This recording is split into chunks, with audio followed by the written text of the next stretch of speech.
Let's discuss this with our legal guys. Avery Friedman, a civil rights attorney and law professor in Cleveland. Richard Herman, a New York criminal defense attorney and law professor, joining us from Las Vegas. And Richard, I know this really is close to home for you. This happening right in your backyard a week ago, a venue and an activity that your family has enjoyed. But thank goodness none of them were harmed. But you do have, no people who were impacted. So our hearts are with you and all of your fellow Las Vegas friends and family members. So Avery, you first on the significance then of this petition.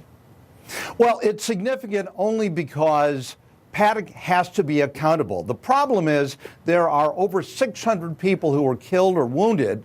And when you divide up the value of what Paddock's estate is going to be, and it will be responsible, there's not going to be very much money to go around.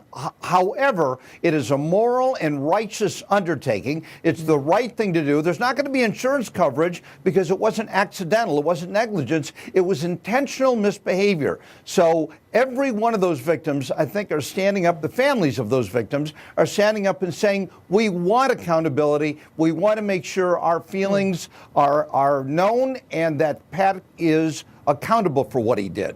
So, Richard, could this just be the tip of the iceberg? Will we see dozens of other petitions like this? Sure.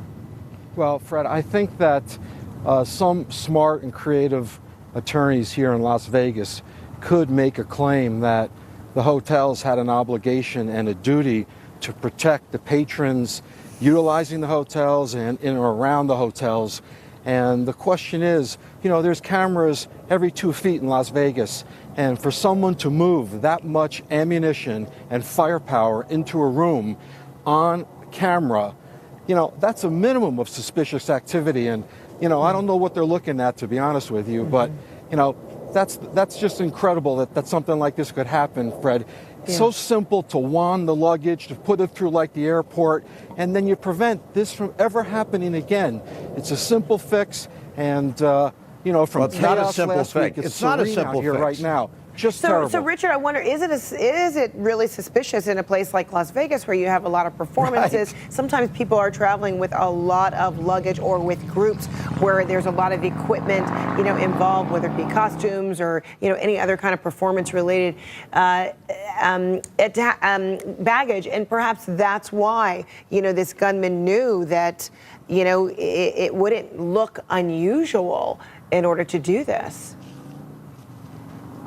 Well, that's what he banked on, that he'd be able to do this. And he could do it. But it's so simple, Fred. It's like you go to the airport. They scan the luggage. In the hotels here, I think the Wynn has started that already. You just start scanning all the luggage. No questions asked. And there's no way you're going to get assault rifles and ammunition up to these rooms. Okay, and Avery? What are you talking about, Avery? It's a simple fix.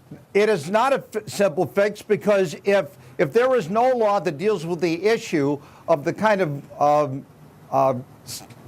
gun stops that were involved here, it's going to happen if the situation is permitted again. You need to enact legislation, have Congress deal with the prohibition of this kind of armament. And frankly, there really is no excuse. Both Republicans and Democrats need to zero in on this. And believe me, they have the constitutional authority to do this under both the Supreme Court decisions, both Heller and McDonald. Congress can address this issue, and that's how you stop this kind of use of armaments and the ancillary products that go with guns and semi-automatic weapons. And this bump stop that that you're talking about, which many people are learning about for the first time as a result of this incident, but apparently, Richard, it is showing, a rare bipartisan show of force in a way in terms of discussions about whether it would be outlawed, et cetera. And do you see this horrible massacre, the worst in U.S. history, as really potentially being influential in changing or modifying laws as it pertains to firearms? It's doing nothing, Fred. These bump stocks have been around for a long time. In 2013, Senator Dianne Feinstein brought a bill to try to ban them. Nobody wants to hear it. They don't care. And bump stocks are the tip of the iceberg, Fred.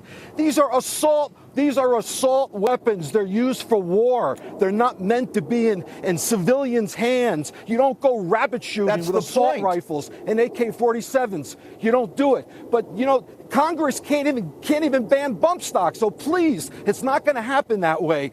Right now, to prevent what happened in Vegas, luggage has to be scanned. That's a minimal thing to do to prevent what happened in Vegas. We're talking apples and oranges here. You So want to talk perhaps- about congressional legislation? Good luck. Right. So Congress is would inept, not, and they won't if do there it. were It's that kind of pathetic. like luggage scanning at a hotel, that's not something that would, you know, it that makes would no need sense. legislation, but instead that would be something collective that, you know, casinos, hotels would elect to realistic. do. So Yes. Avery, you want to respond to that quickly? Yeah. I mean, look, we got to get real on this stuff, whether it's Las Vegas, whether it's Kansas City, whether it's Boston. The fact is that if you restrict the use of the kind of ancillary product that was used here, then you minimize the likelihood. If you're going to start scanning luggage in every airport in the country, that is billions of dollars for what purpose? Let's ban the ancillary armament to stop this sort of thing so it's not going to recur. And it is serious, and I think there is bipartisan support for this kind of legislation.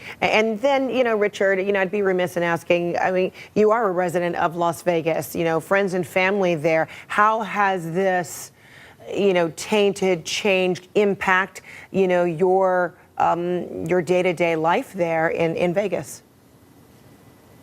Well, people are devastated, Frederica, and a lot of people knew people that were injured in this. You know, 500 people were injured, 48 people were killed, young people, I mean, older people coming to enjoy the concert. This is a concert that's held every single year. A lot of people love it. Country Western is big in Las Vegas, and people are just devastated. They can't believe something like this would happen. And there are a lot of concerts like that in Vegas, EDC, and these other events that people are going to think twice about going to in the future because you don't want to be involved in some sort of massacre like this if there's not adequate protection. It's just a pervasive effect here, Fred, and it's just, you know, Vegas is not the same since this happened. I'm telling you. Well, our hearts are with you and everyone impacted. The best reason, Frederica, for legislation right now. All right, Avery Friedman, Richard Herman, we'll leave it right there from Take care. Las Vegas and Cleveland. Okay, Fred. Appreciate it. All right, and we'll be right back.